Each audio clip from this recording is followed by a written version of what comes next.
আপনার ফোনে প্লে স্টোরের অ্যাপ্লিকেশনটা আছে, কিন্তু আপনারা এই গুরুত্বপূর্ণ কাজটা অনেকেই জানেন না। দেখতে পাচ্ছেন এই যে এই প্লে স্টোর দিয়ে কিন্তু আপনারা অনেকেই অ্যাপ্লিকেশন ডাউনলোড করেন, আবার কিন্তু আপডেটও করেন।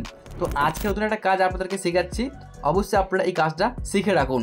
তো সিম্পলি আপনি কি করবেন, আপনার প্লে স্টোরটিকে জাস্ট ক্লিক করে আপনি ওপেন করে নেবেন। এই যে আমি অন করলাম।